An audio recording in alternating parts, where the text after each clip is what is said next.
नमोस्तु। मेरा छोटा सा प्रश्न है, जब भी हम पुरुषार्थ करते हैं तो ही फल की प्राप्ति होती है और फल को प्राप्त करने के लिए हमें पुरुषार्थ करना जरूरी होता है।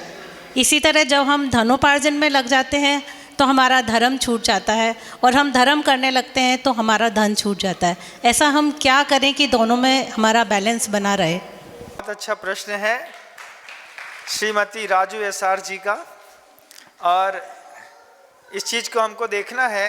आपने जैसे कहा कि हम धन कमाते हैं तो धर्म छूट जाता है, लेकिन अगर आप एक खूबसूरती देखेंगे कि धनोपार्जन करते वक्त अगर आपने नियमित आय की व्यवस्था बना ली है, ज़्यादा अति भारारोपण किसी के ऊपर नहीं करेंगे, बदबंधन छेदादिक इत्यादि के भाव नहीं रखेंगे, किसी के अत्यधिक संग्रह करने का लोभ की वृत्ति नहीं रखेंगे, तो उसको भी आचार्यों ने धर्म कहा है। 100 रुपए की चीज़ है, 120 रुपए में बेच दीजिए तो 20 रुपए आपका धर्म है। 100 रुपए की चीज़ अगर आपने 200 रुपए में बेची तो वो आपका अधर्म हो गया, डबल कमाई है महाराज जी, गलत बात। आपको अपने किसी भी पदार्थ की निश्चितता करनी पड़ेगी कि हम कितना इसमें कमाई करेंगे, तो आप धन कमाते हुए भी धर्म कर सकते हैं। फिर घर के अंदर मैं देखता था, जब कभी भी व्यवसाय तिरपाल पन्नी के जैसे होते थे तो शाम के समय कोई महिला आ गई, ईंटा भट्टा लगाना है, लगा हुआ है, पानी बरस रहा है, तो पिताजी बिना संकोच किए उसको 25-30 मीटर पन्नी फ्री में दे देते थे। उसका एक ही कारण रहता था, वो कहते थे दिन भर में इतना कमा लिया है कि इससे 100 रुपये कमा करके अपन बड़े तो बन नहीं जाएंगे, लेकिन दान करके अपन लाभ ले सकते हैं। तो जब कभी भी ऐसा मौका मिले कि आपकी दुकान में कोई पीड़ित, दलित या कोई गरीब व्यक्ति आया है, तो आप थोड़ा सा कम रेट में दे करके भी दुकान में बैठ करके भी धर्म कर सकते हैं। दुकान में बैठ करके भी नियमित आय का संचय करते हुए आप धर्म कर सकते हैं और धन का संचय भी कर सकते हैं। इसमें कोई आपत्ति की बात नहीं है। जो आदमी दुकान में बैठ करके लूटता नहीं है, वो वहाँ पर बैठ करके भी प्रभु की पूजा कर रहा है, मैं ऐसा हमेशा मानता हूँ।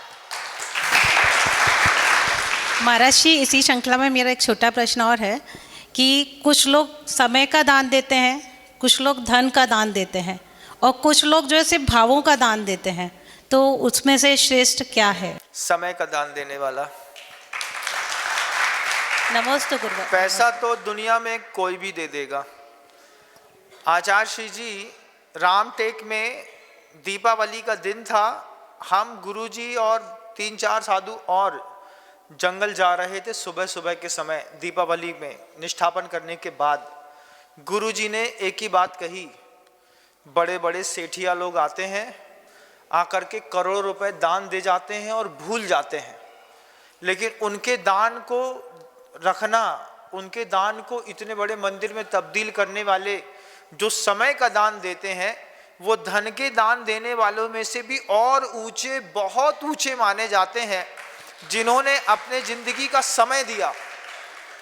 ये बात तो तय है कि धन के बिना कि कोई भी शुभ कार्य नहीं होते, लेकिन उससे भी ज़्यादा गहन बात यह है कि अगर कार्यकर्ता समय नहीं देता है तो किसी भी प्रकार के धन का कोई भी उपयोग नहीं हो सकता है।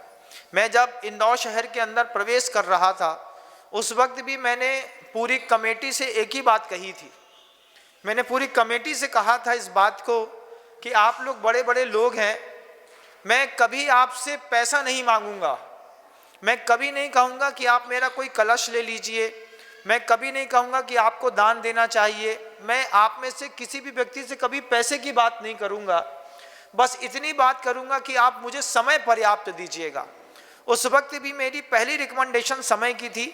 आज भी मैं कहता हूँ इस बात को कि अगर इंदौर के ट्रस्ट और सारे लोग मिलकर के जितना समय और जैसी भावना मैं चाहता हूँ सिर्फ समय का भी दान देंगे, इंदौर शहर के अंदर 1000 करोड़ रुपए दान देने की क्षमता है।